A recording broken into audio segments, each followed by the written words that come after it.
முடிப்பவரே. ஹல்லேலூயா. எத்தனை பேர் சந்தோஷமா இருக்கிறீங்க? கர்த்தர் நல்லவர். கர்த்தருக்குள் எப்போதும் சந்தோஷமாயிருங்கள். கர்த்தர் உங்கள் சந்தோஷம் மிகுதியாக இருக்கும்படி கர்த்தர் எல்லாவற்றையும் நமக்காக செய்வார். ஹல்லேலூயா, ஹல்லேலூயா. கர்த்தருடைய பரிசுத்த நாமத்துக்கு மகிமையும் கனமும் உண்டாகட்டும். இந்த கர்த்தருடைய ஆராதனை வந்திருக்கிற இந்த ஒலிப்பதி மூலமாய் பார்க்கிற இந்த சத்தத்தை ஒலிபெருக்கி மூலமாய் கேட்டுக்கொண்டிருக்கிற யாவரையும் கூட கர்த்தர் ஆசீர்வதிப்பாராக. இந்த ஆராதனைக்காக தெரிந்து கொண்ட வேத பகுதியை கடந்த ஆராதனைகளில் நாம் தொடர்ந்து தியானித்து வருகிறோம். அதை தொடர்ந்து இன்றைக்கும் நாம் தியானித்து நம்ம முடிக்கப் போகிறோம். இன்றைக்கும் தேவ வசனமாகிய வார்த்தைகள் ஜீவனுள்ளதாக இருக்கிறது. ஆகையினால வேதத்தை நாம் வாசிப்போம். ஏசாயா தீர்க்கதரிசன புஸ்தகம் 41ஆம் அதிகாரம் 10ஆம் வசனத்தை மீண்டுமாக உங்களுக்கு நினைவில் கொண்டு வருகிறேன். வாசிக்கலாமா? ஏசாயா 41ஆம் அதிகாரம் 10ஆம் வசனம். நீ பயப்படாதே, நான் உன்னுடனே இருக்கிறேன். திகையாதே, நான் உன் தேவன். நான் உன்னை பலப்படுத்தி உனக்கு சகாயம் பண்ணுவேன்.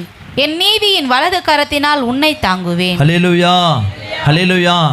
தேவன் தம்முடைய ஜனங்களுக்கு அவர் எல்லாமே நன்மைக்கு ஏதுவாகவே ஒவ்வொரு வார்த்தையும் இருக்கிறத நீங்கள் பார்க்க முடிகிறது. பயப்படாதே, முதல் வார்த்தையே.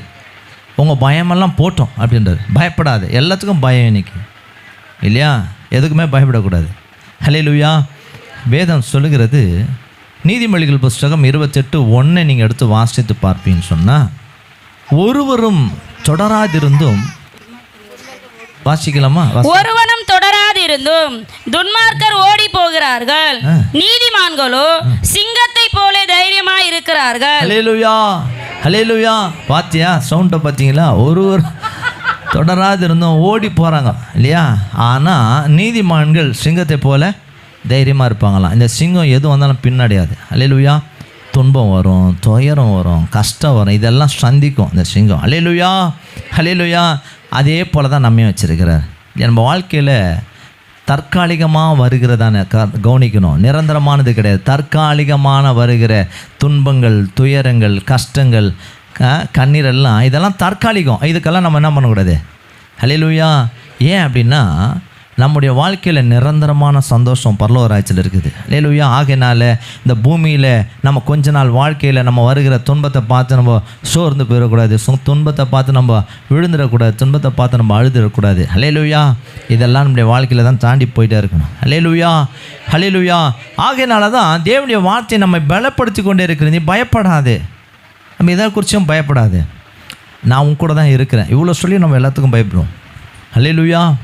ரெண்டாவது, திகையாதே, நான் உன் தேவன். அப்படின்னா உனக்கு செய்ய முடியாத நல்லா செய்ய முடியும். ஹல்லேலூயா. நீ என்ன பண்ணுறதுன்னு அப்படின்னு சொல்லி திகைக்காத. உனக்கு வேண்டிய எல்லாவற்றையும் நான் செய்வேன். நான் தேவன் அப்படின்றார். ஹல்லேலூயா. அவரால் எல்லாம் செய்ய முடியும் என்பதை குறித்து தான் வேதத்தில் தேவனை குறித்து பாருங்கள். இங்கே ஒரு பிரம்மாண்டமாக அழகாக எழுதப்பட்டிருக்குது பாருங்களேன். அது மாத்திரமல்ல, நான் என்னெல்லாம் பண்ணுவேன் அப்படின்னா உங்களை பலப்படுத்துவேன் அப்படின்றாரு. உனக்கு நான் சகாயம் பண்ணுவேன் அப்படின்றாரு. என் நீதியின் வலது கரத்தில் உன்னை தாங்குவேன். கவனிக்கணும், கடந்த ஒவ்வொரு வாரமும் ஒவ்வொரு வார்த்தையின் அடிப்படையில் கர்த்தர் தம்முடைய ஜனங்களுக்கு செய்கிற நன்மைகளை குறித்து நம்ம தியானித்து வருகிறோம். கர்த்தர் முதலாவது நம்ம என்ன பண்ணுறாரா? பலப்படுத்துகிறார். ஏன் அப்படின்னா நம்ம பலவீனமானவர்கள் இல்லையா? ஆவிய உற்சாகம் உள்ளது, மாம்சமோ பலவீனம் உள்ளது என்று சொல்லி மத்திய எழுதின சுவிசேஷ புஸ்தகத்தில் 24ஆம் அதிகாரத்தில் இந்த வசனம் எழுதப்படுது. நீங்களோ சோதனைக்குட்படாதபடி விடுத்திருங்கள். 24ஆம் அதிகாரம் 26 நினைக்கிறேன். நான் அடுத்து வாசிக்கிறேன்.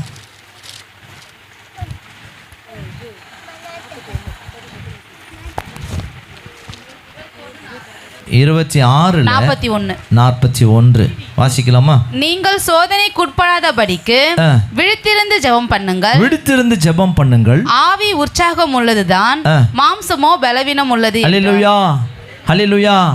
ஆகையினால தான் கர்த்தருடைய பலன் தம்முடைய ஜனங்களுக்கு அவர் தருகிறார். உலகத்தினுடைய பலன்னா நமக்கு இன்னைக்கு இருக்கும், நாளைக்கு இருக்காது. ஒருவேளை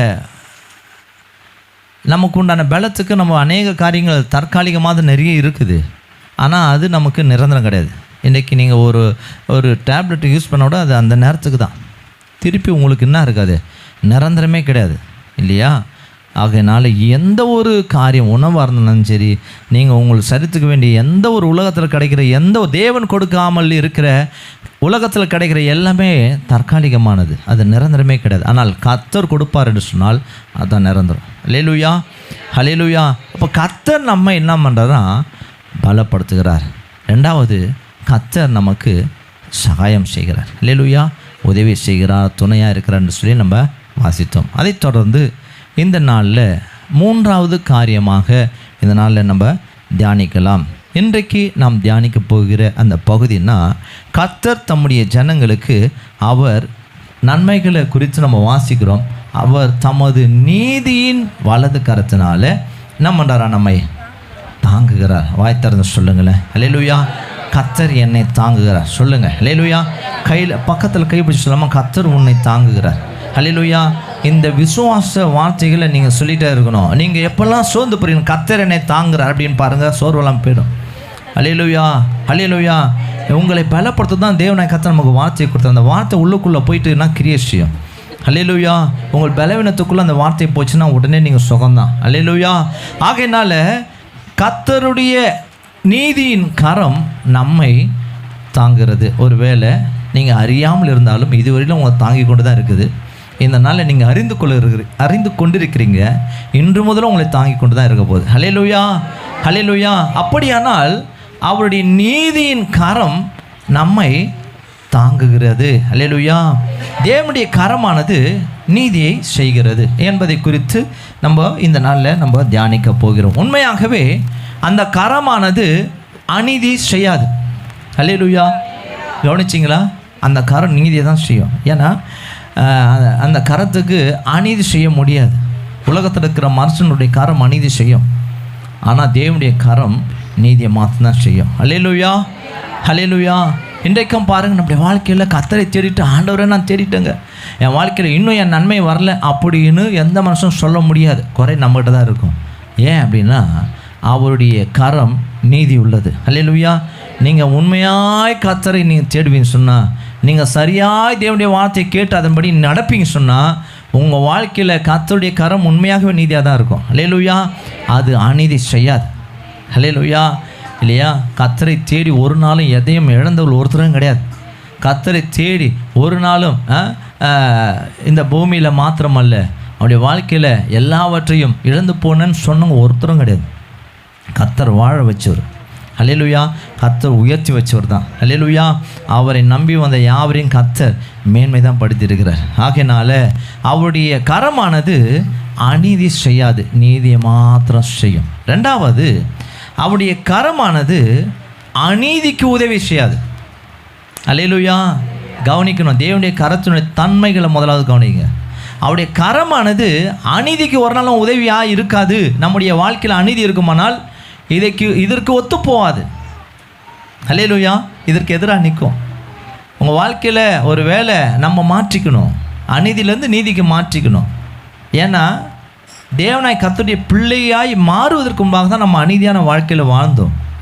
ஆனால் என்றைக்கு நம் தேவனுடைய பிள்ளைகளாய் மாறுகிறோமோ, அநீதியிலிருந்து நீதியாய் தேவனாய் கர்த்தர் நீதிமானாய் மாற்றுகிறார். இல்லையா? ரோமர் 8ஆம் அதிகாரம் 28ஆம் வசனம் சொல்கிறது இல்லையா? 30ஆம் வசனத்தை வாசிக்கும்போது, அவர் எவர்களை முன்குறித்தாரோ அவர்களை அழைத்திருக்கிறார். எவர்களை அழைத்தாரோ அவர்களை நீதிமான்களை எங்கே மாற்றுறாரு? ஞானஸ்தானத்தின் மூலமாக மாற்றுறாரு.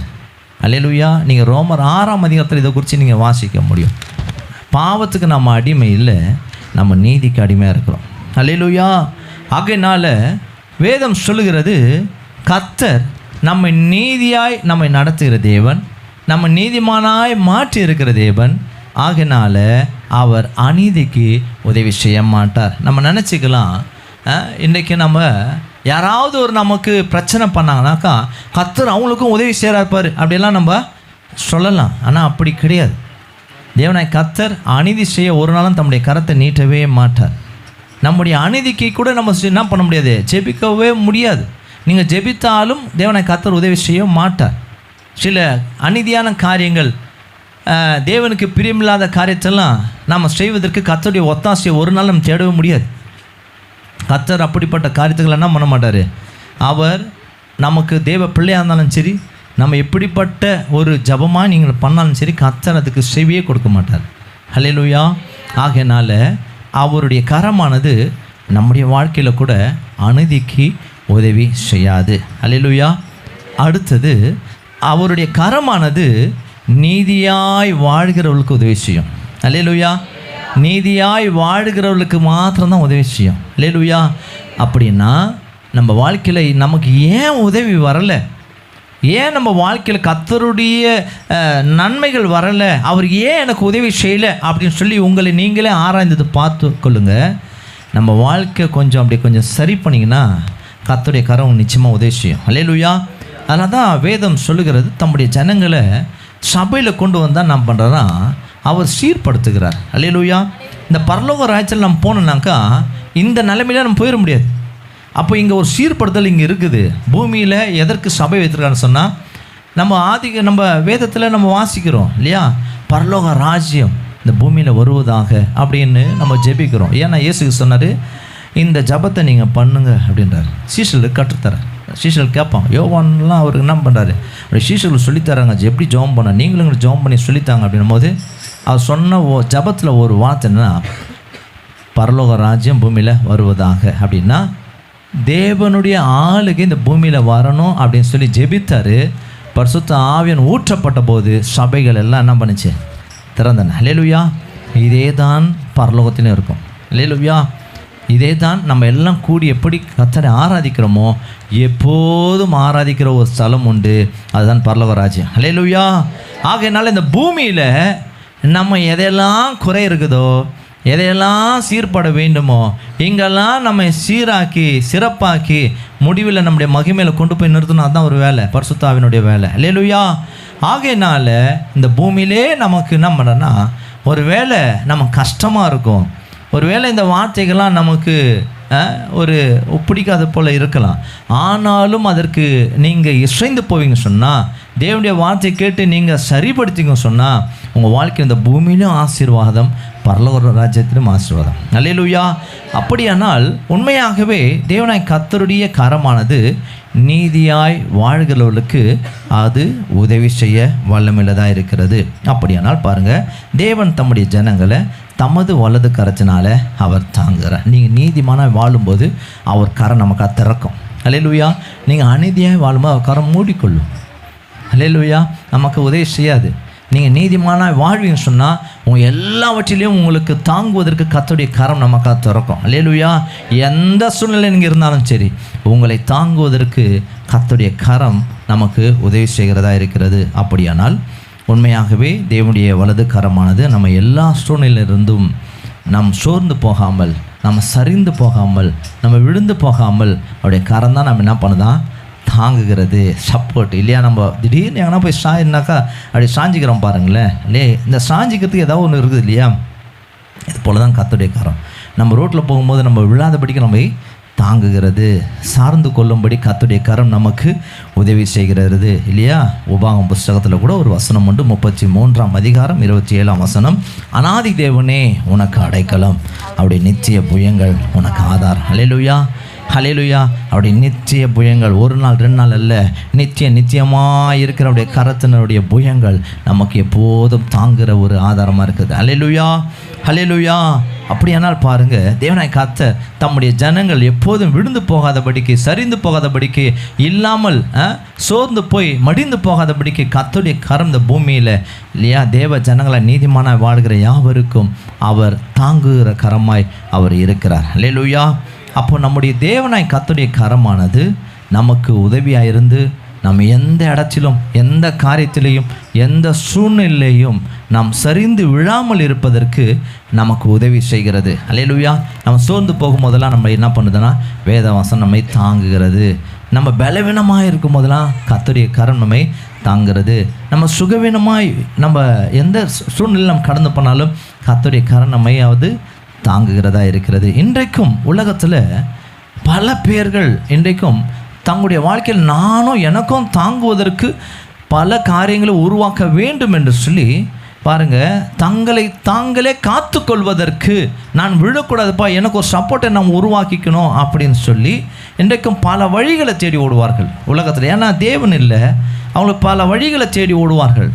எப்படிப்பட்ட வழிகளை தேடி ஓடுவார்னாக்கா, பல மனிதர்களை சேர்த்துக்கொள்வாங்க. நம்ம கொஞ்சம் சோர்ந்து போனால் இவங்க யாருன்னா உதவி செய்வாங்க நம்மளை தாங்குவதற்கு அப்படின்னு சொல்லி உலகத்தினுடைய பல மனிதருடைய உதவிகளை இன்றைக்கு அநேக தேடி ஓடுவார்கள். சிலர் எப்படிப்பட்ட ஆட்களை தேடுவார்னாக்கா, தலைவர்களை தேடி வச்சுக்குவாங்க. எனக்கு எதனாக்கா ஆபத்து நேரத்தில் உதவி செய்வாங்க அப்படின்னு சொல்லி தலைவர்களை தேடி ஓடுவார்கள். சிலர் பல தெய்வங்களை தேடி ஓடுவார்கள். எப்படியாகலும் என் வாழ்க்கை மாத்திரம் போயிடக்கூடாதுப்பா அப்படின்னு சொல்லி எந்த தெய்வத்தை நான் தேடணும், அப்படிப்பட்ட தெய்வங்களை தேடி ஓடுவார்கள். ஆனால் தேவன் தம்முடைய ஜனங்களுடைய வாழ்க்கையில் அவருடைய கரத்தினால் நம்ம எங்கேயும் விழாதபடிக்கு நம்ம என்ன பண்ணுறாரு, அவர் தாங்கி நடத்துகிற கரத்தை உடையவராக இருக்கிறார். ஹல்லேலூயா, ஹல்லேலூயா.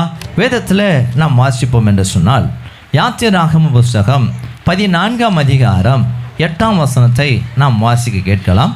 யாத்திராகம புஸ்தகம் 14ஆம் அதிகாரம் 8ஆம் வசனம். கர்த்தர் எகிப்தின் ராஜாவாகிய பார்வோனின் இருதயத்தை கடினப்படுத்தினார், அவன் இஸ்ரவேல் புத்திரரை பின்தொடர்ந்தான். கவனிக்கணும், இஸ்ரவேல் புத்திரர் பலத்த கையுடன் புறப்பட்டு போனார்கள். ஹல்லேலூயா, ஹல்லேலூயா. இந்த வேத பகுதி என்ன சொல்லுதுன்னா, இஸ்ரவேல் ஜனங்க 400 வருஷம் அடிமைகள் அப்படின்ற ஒரு வரிசையில் இருந்துட்டு வெளியே வராங்க. அன்றைய தினம் அவர்கள் வெளியே வராங்க. மொத்தம் 430 அப்படின்ற ஒரு கணக்கோடு வெளியே வராங்க. இவங்க வெளியே வரும்போது இந்த பார்வோன் விடலை, அந்த பார்வோனையும் தேவனை கர்த்தர் என்ன பண்ணுறாருன்னா அவர் எழுப்புகிறார். ஏன் அப்படின்னா, கர்த்தருடைய பலத்த கரத்தை, இஸ்ரவேல் ஜனங்களுக்கு தம்முடைய கரத்தை இருக்கிறத யார் காணணும் அப்படின்னு சொல்லி பார்வோன் காண வேண்டும் என்று சொல்லி கர்த்தர் அவனை ஏவினார். அவனை என்ன பண்ணுறான், இவங்களை பின்தொடர்ந்து வரான். 10 வாதைகளை வாங்கினவன் திருப்பி என்ன பண்ணுறான், அவன் மரம் துறைச்சிட்டு வரான் பாருங்களேன். ஆனாலும் வேதம் இங்கே சொல்லுகிறது, அவர் தம்முடைய ஜனங்களை பலத்த கரத்தினால, இல்லையா, அப்படி தானே போட்டிருக்குது. அப்போ பலத்த கரத்தினால என்ன பண்ணாராம், வழி நடத்தினார். இஸ்ரவேல் ஜனங்களுக்கு ஒரு வேளை அறியாமல் இருக்கலாம். நீங்கள் அந்த சம்பவத்தை நீங்கள் தொடர்ந்து நீங்கள் வாசிக்கும்போது நீங்கள் குறித்து கொள்ளுங்கள். பார்வோன் தம்முடைய பலத்த கரத்தை நம்பி வந்தான், இஸ்ரவேல் ஜனங்க கர்த்தருடைய பலத்த கரத்தினால் கடந்து போனான். அல்லேலூயா. இப்படிப்பட்ட தேவனுடைய கரம் பாருங்க எப்படி நடத்தினதா இஸ்ரவேல் ஜனங்களை, இல்லையா, செங்கடல் நடுவில் நடத்தினது. அப்படிப்பட்ட சூழ்நிலைகளில் இந்த பார்வோனும் அவனுடைய சேனைகளை மாத்திரம் விழுந்து போனார்கள். நீங்கள் 14ஆம் அதிகாரத்தில் கடைசி வசனத்தெல்லாம் யார் பார்க்கும்படி செய்கிறாருன்னா, இஸ்ரவேல் ஜனங்களே தங்கள் கண்களால் பார்க்குறாங்க. அந்த அதிகாரம் கடைசி வசனங்களில் யார் தான் விழுந்து போனார்கள்னு சொன்னால், இஸ்ரவேல் ஜனங்களுக்கு விரோதமாய் தேவனை அறியாதவர்கள் விழுந்து போனார்கள். ஆனால் கர்த்தருடைய கரம் இவங்களை தாங்கி நடத்தி வந்தது. ஹல்லேலூயா. எங்கேயுமே விழலை, இந்த பயத்தில் விழலை, தடுமாறி விழலை, எங்கேயுமே அவர்கள் மரணத்தை சந்திக்கலை. அந்த இடத்துல பார்வோனுக்கு முன்பாக கர்த்தர் தம்முடைய கரத்தினால் என்ன பண்ணாரா, தாங்கி நடத்தினார். ஆகினார் தான் ஒரு வேதத்தில் ஒரு வசனம் உண்டு பாருங்களேன். 20ஆம் சங்கீதத்தில் 7ஆம் 8ஆம் வசனத்தை நம்ம வாசிக்கலாம். 20ஆம் சங்கீதம் 7ஆம் 8ஆம் வசனம். சிலர் ரதங்களை குறித்தும் சிலர் குதிரைகளை குறித்தும் மேன்மை பாராட்டுகிறார்கள், நாங்களும் எங்கள் தேவனாகிய கர்த்தருடைய நாமத்தை குறித்தே மேன்மை பாராட்டுவோம். அவர்கள் முறிந்து விழுந்தார்கள், நாங்களும் எழுந்து நிமிர்ந்து நிற்கிறோம். அல்லேலூயா. எப்படிங்க இதை சொல்ல முடியும்? கர்த்தருடைய கரத்தினால தான் சொல்ல முடியும். அல்லேலூயா. அவர்கள் என்ன மாதிரியான வாழ்க்கை வாழ்கிறாங்க அந்த பூமியில், ஆனால் எல்லோரும் என்ன பண்ணுறாங்க, விழுந்து போகிறார்கள். ஆனால் தேவனுடைய கரம் ஒன்றுமே இல்லைனா கூட நம்ம என்ன பண்ணுது, தாங்கி எழுந்து நிமிர்ந்து ஓடும்படி செய்கிறது. அல்லேலூயா. அப்படியானால் உண்மையாகவே பாருங்களேன், கர்த்தருடைய வலது கரம் தம்முடைய ஜனங்களுடைய வாழ்க்கையில் எப்படி நடத்துதான்னாக்கா தாங்கி நடத்துகிறதா இருக்கிறது. வேதத்திலேருந்து சில குறிப்புகளை நம்ம வாசித்து நம்ம தியானிக்க போகிறோம். முதலாவது, கர்த்தருடைய கரம் எப்படிப்பட்டவர்களை அது தாங்குகிறது அப்படின்னு சொல்லி வாசிப்போம் என்று சொன்னால், யோசுவாவின் புஸ்தகம் 2ஆம் அதிகாரம் 1-2 நம்ம வாசிக்கலாம். யோசுவாவின் புஸ்தகம் 2ஆம் அதிகாரம் 1ஆம் வசனமும் 2ஆம் வசனமும். நூனின் குமாரனாகிய யோசுவா சித்திமிலிருந்து வேவுகாராகிய 2 மனுஷரை ரகசியமாய் வேவு பார்க்கும்படி அனுப்பி, நீங்கள் போய் தேசத்தையும் எரிகோவையும் பார்த்து வாருங்கள் என்றான். அவர்கள் போய் ராகாப் என்னும் பெயர் கொண்ட வேசியின் வீட்டுக்குள் பிரவேசித்து அங்கே தங்கினார்கள். ஹல்லேலூயா, ஹல்லேலூயா. இங்கே பாருங்க, ஒரு அடைக்கலம் யார் தரானாக்கா, ராகாப் என்கிறதான வேசி எரிகோ பட்டணத்தின் மதிலில் அவர்கள் வீட்டில் குடியிருக்கிறார்கள். இந்த 2 பேர் எங்கே போகிறதுன்னு தெரியல, பொழுது போயிடுச்சு. ஆகையினால அவங்க அடைக்கலம் புகுவதற்கு இந்த ராகாப் வேசி என்ன பண்ணுறாருன்னா, அவருடைய வாழ்க்கையில் அவர் வேசியாக இருந்தாலும் இவங்களுக்கு உதவி செய்கிறா. அப்படி இவங்க தங்கும்படி அவர்களுக்கு அடைக்கலம் கிடைக்குது. இதை யார் அறிந்து கொண்டார் அப்படின்னா, 3ஆம் 4ஆம் வசனத்தை 5ஆம் வசனம் வரைக்கும் வாசிப்போம். அப்போது எரிகோவின் ராஜா ராகாப் அண்டைக்கு ஆள் அனுப்பி, உண்டத்தில் வந்து உன் வீட்டுக்குள் பிரவேசித்த மனுஷரை வெளியே கொண்டு வா, அவர்கள் தேசத்தை எல்லாம் வேவு பார்க்கும்படி வந்தார்கள் என்று சொல்ல சொன்னான். அந்த ஸ்திரீ அவ்விரண்டு மனுஷரையும் கொண்டு போய் அவர்களை ஒளித்து வைத்து, மெய்தான் என்னிடத்தில் மனுஷர் வந்திருந்தார்கள், ஆனாலும் அவர்கள் எவ்விடத்தாரோ எனக்கு தெரியாது. வாசலை அடைக்கும் நேரத்தில் இருட்டு வேளையிலே அந்த மனுஷர் புறப்பட்டு போய்விட்டார்கள். அவர்கள் எங்கே போனார்களோ எனக்கு தெரியாது. அவர்களை சீக்கிரமாய் போய் தேடுங்கள், நீங்கள் அவர்களை பிடித்து கொள்ளலாம் என்றாள். ஹல்லேலூயா, ஹல்லேலூயா. பாருங்க, அந்த 2 பேரை முதலாவது ஒளித்து வைக்கிறார், 2வது அவளை காப்பாற்றுகிறார். ஹல்லேலூயா. அப்படியானால் இப்படி வாழ்க்கையில் இவள் அவர்களோடு கூட பேசுகிற வார்த்தையில் நம்ம சில நன்மைகளை கர்த்தருடைய இவருடைய வாழ்க்கையில் கர்த்தர் எப்படியெல்லாம் இருக்கிறார் என்பதை நம்ம கவனிக்க முடியும். அவள் சொல்கிறார் 2 பேரையும் கூப்பிட்டு, நீங்கள் உண்மையாகவே உங்களுடைய தேவன் வல்லமையுள்ளவர் என்பதை நாங்கள் அறிந்து கொண்டோம் என்று சொல்லி 8ஆம் வசனத்திலிருந்து 11ஆம் வசனம் வரைக்கும் வாசிக்க போகிறோம். கவனிங்க, வாசிப்போம். அந்த மனுஷர் படுத்து கொள்ளும் முன்னே அவள் வீட்டின் மேல் அவர்களிடத்தில் ஏறி போய், கர்த்தர் உங்களுக்கு தேசத்தை ஒப்பு கொடுத்தார் என்றும், உங்களை பற்றி எங்களுக்கு திகில் பிடித்திருக்கிறது என்றும், உங்களை குறித்து தேசத்து குடிகள் எல்லாரும் சோர்ந்து போனார்கள் என்றும் அறிவேன். முதலாவது விசுவாசிக்கிறான், விசுவாசம். தேசத்தை கொடுத்தார் என்று சொல்லி நான் விசுவாசி, நான் அறிவேன். அல்லேலூயா. 2வது காரியம் வாசிக்கலாம். நீங்கள் எகிப்திலிருந்து புறப்பட்ட போது கர்த்தர் உங்களுக்கு முன்பாக சிவந்த சமுத்திரத்தின் தண்ணீரை வற்றி போக பண்ணினதையும், நீங்கள் யோர்தானுக்கு அப்புறத்தில் சங்காரம் பண்ணின எமோரியரின் 2 ராஜாக்களாகிய சீகோனுக்கும் ஓகுக்கும் செய்ததையும் கேள்விப்பட்டோம். கவனிக்கணும், கர்த்தர் என்னெல்லாம் செய்தார்னு சொல்லி உற்று கவனித்து பார்த்திருக்கிறாங்க. கேள்விப்பட்ட போது எங்கள் இருதயம் கரைந்து போயிற்று, உங்களாலே எல்லாருடைய தைரியமும் அற்று போயிற்று. உங்கள் தேவனாகிய கர்த்தரே உயர வானத்திலும் கீழே பூமியிலும் தேவனானவர். அல்லேலூயா. இப்போ ஒரு ஸ்டேட்மெண்ட் கரெக்டாக சொல்கிறான், உங்கள் தேவனாய் கர்த்தர் தான் வானத்திலும் பூமியிலும் தேவனானவர். அல்லேலூயா. இப்படி பாருங்க, சம்பந்தமே இல்லாத இஸ்ரவேல் தேசத்தில் அப்படிப்பட்ட ஒரு ஸ்திரீ சொல்லலை. எரிகோ பட்டணத்தில் இருக்கிற பாவத்தின் வாழ்க்கையில் வாழ்ந்த அந்த ஸ்திரீனுடைய வாழ்க்கையில் கர்த்தரை குறித்து எவ்வளவாய் அறிந்திருக்கிறத நம்ம பார்க்க. விசுவாசத்தை குறித்து அறிந்திருக்கிறான், நன்மை செய்ய வேண்டும் என்று சொல்லி அறிந்திருக்கிறான் இல்லையா, கர்த்தருடைய நாமத்தின் மகத்துவங்களை அறிந்திருக்கிறான். அது மாத்திரமல்ல, கர்த்தர் எவ்வளோ பெரியவர் என்பதை அறிந்திருக்கிறதுனால தேவனை கர்த்தர் என்ன செய்தார் தெரியுங்களா? அவரோட வாழ்க்கையில் வேதத்தை நீங்கள் வாசிப்பீங்கன்னா அவருடைய வாழ்க்கையில் கர்த்தர் பாருங்கள், இவ்வளோ ஒரு காரியத்தை இவ்வளோ அறிந்திருக்கிறதுனால கர்த்தர் அவருடைய வாழ்க்கையில் ஒரு பெரிய ஒரு ரட்சிப்பை, ஒரு விடுதலையை, ஒரு காப்பாற்றுதலை அவங்க வாழ்க்கையில் தப்பிக்கும்படி உதவி செய்கிறார். யோசுவாவின் புஸ்தகம் 6ஆம் அதிகாரத்தில் இந்த சம்பவத்தை எழுதப்படுகிறது. வாசிக்கலாம். 6ஆம் அதிகாரம் 21ஆம் வசனம். பட்டணத்தில் இருந்த புருஷரையும் ஸ்திரீகளையும் வாலிபரையும் கிழவரையும் ஆடு மாடுகளையும் கழுதைகளையும் சகலத்தையும் பட்டய கருக்கினால் சங்காரம் பண்ணினார்கள். யோசுவா தேசத்தை வேவு பார்த்த 2 புருஷரை நோக்கி, நீங்கள் அந்த வேசியின் வீட்டிலே போய் நீங்கள் அவளுக்கு ஆணையிட்டபடி அந்த ஸ்திரீயையும் அவளுக்கு உண்டான யாவையும் அங்கே இருந்து வெளியே கொண்டு வாருங்கள் என்றான். அப்பொழுது வேவுக்காரரான அந்த வாலிபர் உள்ளே போய் ராகாபையும் அவள் தகப்பனையும் அவள் தாயையும் சகோதரர்களையும் அவளுக்குள்ள யாவையும் அவள் குடும்பத்தார் அனைவரையும் வெளியே அழைத்து கொண்டு வந்து அவர்களை இஸ்ரவேல் பாளையத்துக்கு புறம்பே இருக்கும்படி பண்ணினார்கள். அல்லேலூயா. பாருங்க, இந்த வேத பகுதியில் நம்ம பார்க்கும்போது துன்மார்க்கம் மத்தியில் தான் இந்த வேசியம் வாழ்கிறாங்க. ஆனால் இவர்கள் கர்த்தரை அறிந்து கொண்டபடியால் வேற யாரும் இதை பற்றி சொல்லலை. அவருடைய குடும்பத்தார் இவர்கள் மூலமாக ரட்சிக்கப்பட்டாங்க, விடுதலையாக்கப்பட்டாங்க, தப்பித்து கொண்டாங்க.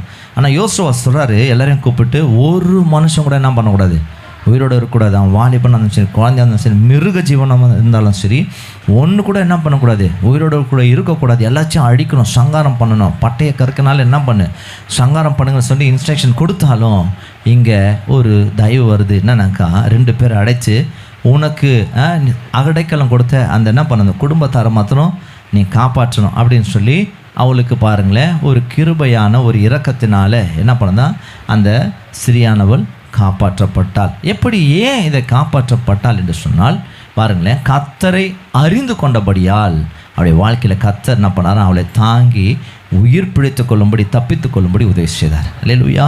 மரணம் இருக்குது, அங்கே எல்லா இடத்திலும் மரணம், அங்கே எல்லா இடத்திலும் அழிவு, எல்லா இடத்திலும் அக்கம் பக்கம் வீட்டில் எல்லாரையும் சங்கரிக்கிறாங்க. ஆனால் இந்த குடும்பத்தார் கர்த்தரை அறிந்து கொண்டதுனால அவருடைய நீதியின் கரம் அவங்கள அழிக்க விடலை. அல்லேலூயா. கர்த்தரை அறிந்து கொண்ட ஒரே காரணத்தினால, கர்த்தருடைய நாமத்தை அறிந்து கொண்ட ஒரே காரணத்தினால அவளையும் அவள் குடும்பத்தார் யாவரையும் கர்த்தருடைய நீதியின் கரம் அழிக்க விடலைங்க. அல்லேலூயா. அவள் இஸ்ரவேல் தேசத்தில் வந்துட்டாங்க. அல்லேலூயா. பாளையத்தில் வந்தார்கள் என்று சொல்லி நம்ம வாசிக்கிறோம். அப்படி பாருங்கள், இப்படி கர்த்தரை அறிந்த அவர்களுக்கே கர்த்தர் அழிவை காணாதபடி காப்பாற்றினார் அப்படின்னு சொன்னால் அவருடைய கரம் தாங்குது. அப்படின்னா இன்றைக்கு தேவ ஜனங்களாக இருக்கிற நம்முடைய வாழ்க்கையில் நம்ம கூட கர்த்தரை அறிகிற அறிவு நமக்கு வேணும். பாருங்கள், தேவ ஜனம் கூட அந்தளவுக்கு அறிவு இருக்குதான்னு தெரியல. ஆனால் தேவனை அறியாத அந்த ஸ்திரீனுடைய வாழ்க்கையில் கர்த்தர் என்னெல்லாம் செய்தார் என்பதை எப்படி சொல்கிறாங்க, விவரமாக சொல்கிறத நம்ம பார்க்கணும். இன்றைக்கும் தேவ ஜனங்கள் அப்படி தான். இன்றைக்கி தேவ ஜனங்கள் என்ன பண்ணுற மாட்டாங்கனாக்கா, தேவ சபையில் இருந்தாலும் கர்த்தரை அறிகிற அறிவு என்ன இல்லை, அவங்களுக்கு விருத்தி அடையலை இல்லையா. காலங்காலமாக தான் கேட்டுன்னு வரும், வேதத்தையும் என் கையில் தான் இருக்குது இல்லையா, இது நம்மக்கிட்ட தான் இருக்குது, ஆகையினால எனக்கு எல்லாம் தெரியும், அப்படி தான் நம்ம இருப்போம். ஆனால் உலகத்தில் யாராகிலும் உண்மையாய் கர்த்தரை அறிகிறார்களோ அவளெல்லாம் கூட தேவனாய் கர்த்தர் என்ன பண்ணாராம், அவர்களை கூட தேவனாய் கர்த்தருடைய நீதியின் கரம் என்ன பண்ணுமா, அது அவர்களை காப்பாற்றுகிறது. இன்றைக்கும் தேவ ஜனங்களாக இருக்க நம்முடைய வாழ்க்கையில் நீங்கள் கர்த்தரை உண்மையாக அறிந்து கொள்ளுங்கள். அவரை இன்னும் அறிந்து கொள்ள வேண்டிய காரியங்களை நீங்கள் அறிந்து கொண்டே வருவீர்கள்னு சொன்னால் உங்கள் வாழ்க்கையில் நீங்கள் அறிந்து கொள்ளுகிற உங்களுடைய வாழ்க்கையில் கர்த்தர் உங்களையும் உங்கள் குடும்பம் என்ன பண்ணுவார், தேவனாய் கர்த்தருடைய கரத்தினால் அவர் என்ன பண்ணுவார்னா எல்லா தீமைக்கும் அவர் தாங்கி உங்களை தப்பித்து கொள்ளும்படி அவர் செய்கிறார். அல்லேலூயா. கர்த்தரை அறிகிற யாவரையும் கர்த்தர் தாங்குகிறார். அல்லேலூயா. 2வது காரியம் பாருங்கள், வாசிக்கலாம். இயேசு கிறிஸ்து தம்முடைய சீஷர்களுக்கு சொல்கிறாரு, மத்தேயு எழுதின சுவிசேஷ புஸ்தகத்தில் 25ஆம் அதிகாரம் 31 முதல் 40 வசனம் வரைக்கும் வாசிக்கலாம். அன்றியும் மனுஷகுமாரன் தமது மகிமை பொருந்தினவராய் சகல பரிசுத்த தூதரோடும் கூட வரும்போது தமது மகிமையுள்ள சிங்காசனத்தின் மேல் வீற்றிருப்பார். அப்போது சகல ஜனங்களும் அவருக்கு முன்பாக சேர்க்கப்படுவார்கள். மேய்ப்பனானவன் செம்மறி ஆடுகளையும் வெள்ளாடுகளையும் வெவ்வேறாக பிரிக்கிறது போல அவர்களை அவர் பிரித்து செம்மறி ஆடுகளை தமது வலது பக்கத்திலும் வெள்ளாடுகளை தமது இடது பக்கத்திலும் நிறுத்துவார். அப்பொழுது ராஜா தமது வலது பக்கத்தில் நிற்பவர்களை பார்த்து, வாருங்கள், என் பிதாவினால் ஆசீர்வதிக்கப்பட்டவர்களே, உலகம் உண்டானது முதல் உங்களுக்காக ஆயத்தம் பண்ணப்பட்டிருக்கிற ராஜ்யத்தை சுதந்தரித்துக் கொள்ளுங்கள். பசியா இருந்தேன், எனக்கு போஜனம் கொடுத்தீர்கள். தாகமா இருந்தேன், என் தாகத்தை தீர்த்தீர்கள். அந்நியனா இருந்தேன், என்னை சேர்த்து கொண்டீர்கள். வஸ்திரம் இல்லாதிருந்தேன், எனக்கு வஸ்திரம் கொடுத்தீர்கள். வியாதியா இருந்தேன், என்னை விசாரிக்க வந்தீர்கள். காவலில் இருந்தேன், என்னை பார்க்க வந்தீர்கள் என்பார். அப்போது நீதிமான்கள் அவருக்கு பிரதியுத்தரமாக, ஆண்டவரே, நாங்கள் எப்போது உம்மை பசியுள்ளவராக கண்டு உமக்கு போஜனம் கொடுத்தோம், எப்போது உம்மை தாகம் உள்ளவராக கண்டு உம்முடைய தாகத்தை தீர்த்தோம், எப்போது உம்மை அந்நியராக கண்டு உம்மை சேர்த்து கொண்டோம், எப்போது உம்மை வஸ்திரம் இல்லாதவராக கண்டு உமக்கு வஸ்திரம் கொடுத்தோம், எப்போது உம்மை வியாதி உள்ளவராக காவலில் இருக்கிறவராகவும் கண்டு உம்மிடத்தில் வந்தோம் என்பார்கள். அதற்கு ராஜா பிரதியுத்தரமாக, மிகவும் சிறியவராகிய என் சகோதரரான இவர்களில் ஒருவனுக்கு நீங்கள் எதை செய்தீர்களோ அதை எனக்கே செய்தீர்கள் என்று மெய்யாகவே உங்களுக்கு சொல்லுகிறேன் என்பார். அல்லேலூயா. ஃபர்ஸ்ட் பார்ட் அங்கே முடிக்கிறார். யாரை முடிக்கிறார்னா, நீதிமான்கள் அப்படின்ற ஒரு வார்த்தையை நம்ம வாசிக்கிறோம் இல்லையா. இவர்கள் என்ன செய்கிறாங்கன்னா, அவன் வாழ்க்கையில் நன்மைகளே செய்து கொண்டிருக்கிறாள். அப்படின்னா என்னன்னாக்கா, நீதியை பின்பற்றி வாழ்கிறவர்களை கர்த்தர் என்ன பண்ணார்னா அவர்களை அவர் என்ன பண்ணார்னா அவருடைய அழைத்து அவளை பெருமைப்படுத்துறார். ரெண்டாவது காரியம் பாருங்கள், இடது பக்கத்தில் இருப்பவர்களை பார்த்து கர்த்தர் சொல்கிறார். அப்போ வலது பக்கத்தில் நீதிமான்களையும் இடது பக்கத்தில் வேறொரு கூட்டத்தையும், 2 கூட்டத்தையும் இங்கே வைத்து தேவனாய் கர்த்தர் நம்பினாரா அவர்களுக்கு உண்டான காரியங்களை சொல்கிறாரு. 25ஆம் அதிகாரத்தில் 41 முதல் 45 வரைக்கும் வாசிக்கலாம். அப்போது இடது பக்கத்தில் நிற்பவர்களை பார்த்து அவர், சபிக்கப்பட்டவர்களே, என்னை விட்டு பிசாசுக்காகவும் அவன் தூதர்களுக்காகவும் ஆயத்தம் பண்ணப்பட்டிருக்கிற நித்திய அக்கினியிலே போங்கள். பசியாயிருந்தேன், எனக்கு நீங்கள் போஜனம் கொடுக்கவில்லை. தாகமாயிருந்தேன், நீங்கள் என் தாகத்தை தீர்க்கவில்லை. அந்நியனாயிருந்தேன், நீங்கள் என்னை சேர்த்து கொள்ளவில்லை. வஸ்திரமில்லாதிருந்தேன், நீங்கள் எனக்கு வஸ்திரம் கொடுக்கவில்லை. வியாதி உள்ளவனாயும் காவல் அடைக்கப்பட்டவனாயும் இருந்தேன், நீங்கள் என்னை விசாரிக்க வரவில்லை என்பார். அப்பொழுது அவர்களும் அவருக்கு பிரதித்திரமாக, ஆண்டவரே, உம்மை பசி உள்ளவராகவும் தாகமுள்ளவராகவும் அந்நியராகவும் வஸ்திரம் இல்லாதவராகவும் வியாதிப்பட்டவராகவும் காவலில் அடைக்கப்பட்டவராகவும் நாங்கள் எப்பொழுது கண்டு உமக்கு உதவி செய்யாதிருந்தோம் என்பார்கள். அப்பொழுது அவர் அவர்களுக்கு பிரதித்திரமாக, மிகவும் சிறியவர்களாகிய இவர்களில் ஒருவனுக்கு நீங்கள் எதை செய்யாதிருந்தீர்களோ அதை எனக்கே செய்யாதிருந்தீர்கள் என்று மெய்யாகவே உங்களுக்கு சொல்லுகிறேன் என்பார். அல்லேலூயா. இப்போ 2 பேருக்கும் தீர்ப்பு வருது. 46ஆம் வசனம். அந்தபடி இவர்கள் நித்திய அக்கினியை அடையவும், இவர்கள் அப்படின்னா நன்மையை நீதியை பின்பற்றாதவர்கள் நித்திய அக்கினியை அடையவும், நீதிமான்களோ, கவனிக்கணும், நீதியை பின்பற்றின நீதிமான்களோ நித்திய ஜீவன் அடையவும் போவார்கள் என்றார். அல்லேலூயா, அல்லேலூயா. இதுதான் நம்ம வாழ்க்கையிலையும், நம்ம வாழ்க்கையில் நீதியை நம்ம தெரியும், சத்தியத்தை நம்ம கேட்குறோம், ஆனால் அதை பின்பற்றணும். அதுதான் ரொம்ப முக்கியம் இல்லையா? கேட்குறது 1000 பேர் கேட்பாங்க, ஆனால் பின்பற்றுகிறவள் தான் தேவனுடைய ஆசீர்வாதத்தை பெற்றுக்கொள்ள முடியும். அவருடைய நீதியின் கரம் நம்மை தாங்கணும்னாக்கா இங்கே தேவனுடைய நீதியின் வாழ்க்கையை நம்ம கடைப்பிடித்து நடக்கணும். என் கட்டளைகளையும் கற்பனைகளையும் உன் இருதயத்தில் வைத்து அதன்படி நட அப்படின்றார். அப்போ நமக்கு நன்மை தெரியும். நன்மை என்னன்னா நமக்கு நல்லா தெரியும். நமக்கு தெரியாதுன்னு மாத்திரம் யாரும் சொல்கிறாதீங்க. தெரியாதுங்க வேணும் சொல்லுங்க அப்படியெல்லாம் நீங்கள் சொல்லாதீங்க. நீங்கள் வேதத்தை படிக்கலுங்க தான் நான் அதை சொல்லுவேன். நம்ம கேட்குறோம் இல்லையா? ஒருவேளை நம்ம படிப்பு அறிவு இல்லைனா கூட வசனத்தை நம்ம நல்லா கேட்க நமக்கு கர்த்தர் கிருபையாய் கொடுத்துருக்கிறார். இப்போ கேட்குறோம், நீதியை பின்பற்றும்படியான வேதத்துள்ள சத்தியங்களை கேட்குறோம், கேட்டிருந்தும் கவனிக்கிறோம். நம்ம கேட்டிருந்தும் அதன்படி நடக்கலைனாக்கா நம்மை நாமே வஞ்சித்து கொண்டிருக்கிறோம். கவனிங்க, கிறிஸ்தவர்களின் பெயரில் நம்ம இருக்கலாம், சபையில் இருக்கலாம், ஆனால் கர்த்தருடைய கரத்தினுடைய ஆசீர்வாதத்தை நம்ம பெற்றுக்கொள்ள முடியாது. ஏன்னா நம்ம வஞ்சிக்கப்பட்டு கொண்டு இருக்கிறோம். உங்களுக்கு மாத்திரம் தெரியும் நீங்கள் ஆண்டவருடைய பிள்ளை என்று சொல்லி, ஆனால் தேவன் உங்களுக்கு என்ன பண்ண முடியாது. புரியுதுங்களா? அப்படின்னா தேவனுடைய வலது கரத்தினுடைய நன்மைகளை நம்ம வாழ்க்கையில் பெற்றுக்கொள்ளணுன்னாக்கா 2வது காரியங்க நம்ம வாசித்தோம், நீதியை நம்ம பின்பற்றி நடக்கணும். அல்லேலூயா.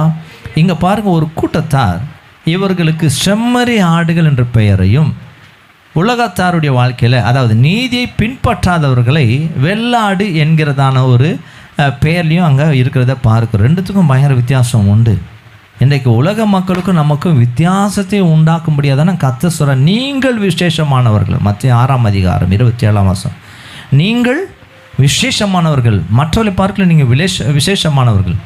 உங்களை நான் எப்படி வச்சுருக்கேன்னா, நீங்கள் சத்தியத்தை அறிந்ததுனால நீ உலகத்துக்கு வெளிச்சமாக இருக்கிற சொல்லி மத்திய 5ஆம் அதிகாரம் 18ஆம் வசனத்தில் எழுதப்பட்டிருக்குது இல்லையா? நீங்கள் உலகத்துக்கு வெளிச்சமாக இருக்கிறீங்க. விசேஷம், அவங்க இருள், நம்ம வெளிச்சம்.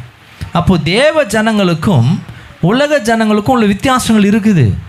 நம்ம வித்தியாசமே இல்லாமல் சத்தியத்தை தெரிந்திருந்தோம், நீதியை அறிந்திருந்தோம், பின்பற்றாமல் நம்ம எப்போதும் போல் நான் வாழுறேன் அப்படின்னு சொல்லி நம்ம தேவாலயத்தில் நம்ம வந்தாலும், நீங்கள் ஜெபிக்கிறவர்களாய் இருந்தாலும், நீங்கள் வாழ்க்கையில் நீங்கள் உபவாசமாய் ஜெபித்தாலும் நீதியை பின்பற்றலைனாக்கா தேவனுடைய கரத்தினுடைய நன்மைகளையும் நம்ம வாழ்க்கையில் பெற்றுக்கொள்ள முடியாது. ஆகையினால தான் இங்கே சொல்லப்படுகிறது நீதிமான்கள். ஏன்னாக்கா அவங்களுக்கு ஏன் நீதிமான்கள் என்ற பெயர் கொடுக்கப்படுதுனாக்கா அப்படியே வரிசையாக பின்பற்றுவாங்களாம். இதை தான் செம்பரி ஆடு செய்யும். இல்லையா, வரிசையாக போயின்னு இருக்கும். ஒருத்தர் யார் போகிறாங்களோ அது என்ன பண்ணோம், முன்னாடி ஒரு ஆடு போகும். அந்த ஆட்டுக்கு முன்னாடி ஒருத்தர் என்ன பண்ணுவோன்னா அந்த இலைகளை கொத்தாக வச்சுட்டு என்ன பண்ண நடந்து போயிட்டே இருப்போம். இந்த ஆடு ஒரு ஆடு என்ன பண்ணுமா, இந்த செம்பரி ஆடுடைய கூட்டத்தை சொல்கிறேன், அதை பார்த்துட்டு அந்த இலையை பார்த்துன்னு போயினே இருக்கும். என்னடா அது போயினே இருக்குதுன்னு கூட தெரியாது, அது பார்த்து போயிட்டே இருக்கும். இந்த ஆடை பார்த்துட்டு எல்லா ஆடும் என்ன பண்ணுமா வரிசையாக போயினே இருக்கும். ஆனால் வெள்ளை ஆடு அப்படி கிடையாது, நீ கொடுக்கலன்னா வேறு இடத்துல போயிடும். எங்கேயும் அங்கேயும் போயின்னு இருக்கும். அது ஒரு இடமா நிற்காது. நீங்கள் யோசித்து பாருங்களேன், 2 ஆடுத்துக்கும் வித்தியாசம் இருக்குது இல்லையா. செம்பரி ஆடு அப்படியே சைலண்ட்டாக நின்று தான் இருக்கும். ஆனால் வெள்ளாடு ஒரு இடத்துல உட்காராது, எங்கேயும் அங்கேயும் ஓடின்னு இருக்கும். அதுக்கு நிலை இல்லாத வாழ்க்கையாக இருக்கும். அதனால தான் ஆடுகளில் கூட வித்தியாசத்தை தேவனாய் கத்தர் வச்சுருக்கிறாருங்க. அப்போ செம்பரி ஆடு அமைதியாக ஒரே கூட்டமாக இருக்கும். நீங்கள் பாருங்கள், தொட்டியில் போய் நீங்கள் பார்த்தோட தெரியும், அப்படியே அமைதியாக இருக்கும், அப்படியே கும்பலாக இருக்கும். அதுக்கு தெரியாது அங்கே அத்தது என்ன பண்ண போகிறாங்கன்றத சரி. அது பாருங்கள், அறிஞ்சிருந்தோம் அது என்ன பண்ணோம், அப்படியே ஒரு கூட்டமாக இருக்கிறத நம்ம பார்க்க முடியுது. எதற்காகனாக்கா இங்கே ஏன் அந்த பேரை வச்சுருக்குறான்றதுக்கு தான் உங்களுக்கு அடையாளம் சொல்கிறேன். அப்போது நீதிமான்களாக இருக்க நம்முடைய வாழ்க்கையில் நீதியை அறிந்து கொண்ட நம்ம அதை பின்பற்ற நம்மை மாற்றிக்கொள்ளணும். இவ்வளோ நாள் நமக்கு நீதி தெரியாது, கர்த்தர் கற்றுக் கொடுக்கிறார். கற்றுக் கொடுத்தும் நம்ம வாழ்க்கையில் அதை பின்பற்றாமல் போவோம் என்று சொன்னால் நம்ம நீதிமான்கள் என்கிற பெயரில் இருப்போம். ஆனால் கர்த்தருடைய நீதியின் கரத்தினுடைய நன்மை நமக்கு வராது. அல்லேலூயா. நம்ம சொல்லி நான் நீதிமான் அப்படியே இரு லாஸ்ட் வரைக்கும். அல்லேலூயா. ஆனால் பரலோகராஜ்யம் கூட நமக்கு என்ன பண்ணாது, கிடைக்காது. ஏன்? இங்கே தேவனாய் கர்த்தர் நீதியை பின்பற்றி வாழ்களுக்குள்ள தான் தேவனாய் கர்த்தர் என்ன சொல்கிறேன்னா நித்திய ஜீவனை அடையும்படிக்கு அவள் கடந்து போகிறார்கள். அப்போ பூமியில் இந்த வாழ்க்கையில் நீதியை நம்ம பின்பற்றணும். தேவ ஜனங்களுக்கு ஒரு வாழ்க்கை உண்டு. உங்கள் தனிப்பட்ட வாழ்க்கை மாத்திரமல்ல, நம்ம வெளியில் கூட நீதியை பின்பற்றுறவர்களாக இருக்கணும். கர்த்தர் நம்ம கொடுத்துருக்கிற நன்மை செய்யும்படி நம்ம கொடுத்துருக்கிற எல்லா சத்தியத்தெல்லாம் நம்ம கேட்குறோம். அப்போ நம்ம நீதி, கர்த்தர் எனக்கு இறங்கினார், கர்த்தர் எனக்கு உதவி செய்தார், கர்த்தர் என்னை தூக்கினார், கர்த்தர் எனக்கு மட்டுமாய் தாங்குகிறார். அப்போனா நம்மளும் வாழ்க்கையில் என்ன செய்யணும், உன்னை போல மற்றவர்களுக்கு நம்ம பண்ணோம். நம்ம நீதியை பின்பற்றி இறக்கமுள்ளவர்களுக்கு இறங்கணும், அன்புள்ளவர்களுக்கு அன்பு காட்டணும் இல்லையா. உதவி செய்யணுக்கு நம்மளால் முடிஞ்சதான் உதவி செய்யணும். அப்படி நம்ம தேவனுடைய நாமம் மகிமைப்படும்படியாக நம்ம இந்த பூமியில் நீதியை பின்பற்றி வாழ்வோம் என்று சொன்னால் நிச்சயமாக நம்முடைய வாழ்க்கையில் இந்த அழிவு கடைசியாக பாருங்கள், இந்த பூமியில் பெரிய ஒரு அழிவு, நரகம் என்கிறதான அழிவில் விளங்காதபடிக்கு கர்த்தர் பண்ணவரை நம்மை அவர் தாங்கி பரலோகராஜ்யத்தில் கொண்டு போவார். ஹல்லேலூயா, ஹல்லேலூயா. நம்ம அதில் விழுந்து போகாதபடிக்கு இந்த பூமியில் நீதியை பின்பற்றி வாழ்கிற யாவருக்கும் கர்த்தரே தாங்கி என்ன பண்ணுவாராம், பரலோகராஜ்யத்துக்கு நம்மை அவர் அழைத்து கொண்டு போகிறார். ஹல்லேலூயா. 3வது காரியத்தை நம்ம வாசிக்கலாம் பாருங்களேன். தேவனாய் கர்த்தர் அவருடைய நீதியின் கரத்தினால நமக்கு வருகிற நன்மைகளை குறித்து நம்ம தியானித்து கொண்டிருக்கிறோம். 2 பேதுரு புஸ்தகம் 2ஆம் அதிகாரம் 7ஆம் 8ஆம் 9 வசனத்தை வாசிக்கலாம். 7லேருந்து 9 வரைக்கும் வாசிப்போம். 2 பேதுரு 2ஆம் அதிகாரம் 7லேருந்து 9. அக்கிரமக்காரருக்குள் வாசமா இருக்கையில் அவர்களுடைய காம விகார நடக்கையால் வருத்தப்பட்டு நாள்தோறும் அவர்களுடைய அக்கிரம கிரியைகளை கண்டு கேட்டு நீதியுள்ள தன்னுடைய இருதயத்தில் வாதிக்கப்பட்ட நீதிமானாகிய லோத்தை அவர் ரட்சித்திருக்க கர்த்தர் தேவ பக்தி உள்ளவர்களை சோதனை நின்று ரட்சிக்கவும் அக்கிரமக்காரரை ஆக்கணைக்குள்ளானவர்களாக நியாய தீர்ப்பு நாளுக்கு வைக்கவும் அறிந்திருக்கிறார். ஹல்லேலூயா, ஹல்லேலூயா. இந்த வேத பகுதி பேதுரு எழுதுகிறாரு, இவ்வளோ ஒரு விளக்கமாக எழுதுகிறாரு. ஆனால் நம்ம ஆதியாகமம் புஸ்தகம் 19ஆம் அதிகாரத்தில் இந்த சம்பவம் இருக்குது. அதை பேதுரு எழுதும் போது ஏன் இந்த லோத்துக்காக தேவனாய் கர்த்தர் தம்முடைய தூதரில் அனுப்பினார் அப்படின்னாக்கா, ஒரு நீதிமான் என்ன பண்ணக்கூடாது, அவருடைய நன்மை பெற்றுக்கொள்ளாமல் போகக்கூடாது. நீதிமானாக வாழ்கிறார். எங்கள் அக்கிரமக்காரர்கள் கூட வாழ்கிறாரு. எல்லாம் சுற்றிலுமா அக்கிரமம் மிகுதி இருக்குது.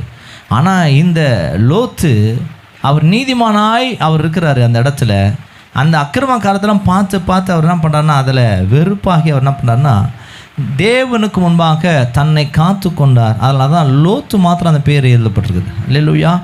அப்போ அந்த லோத்தை தேவனை கர்த்தர் என்ன பண்ணார், ரட்சித்தார், காப்பாற்றினார், விழலை. அங்கே அழிக்கும்படி 2 தூதரை அனுப்புகிறார். அது 2 தூதரும் சங்காரம் பண்ணும்படி வராங்க.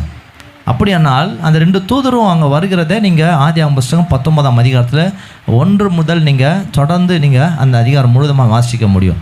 கர்த்தர் 2 தூதரை அனுப்புகிறார். இந்த சோதம் பட்டணத்தை முற்றிலுமாக அழிச்சிரு, ஒருத்தன் கூட என்ன பண்ணக்கூடாது, உயிரோடு கூட இருக்கக்கூடாது. அப்போ எல்லாம் அழிந்தார்கள், எல்லாம் விழுந்தார்கள், மரணத்தில் விழுந்தார்கள். ஆனால் ஒரு குடும்பம் காப்பாற்றப்பட்டது.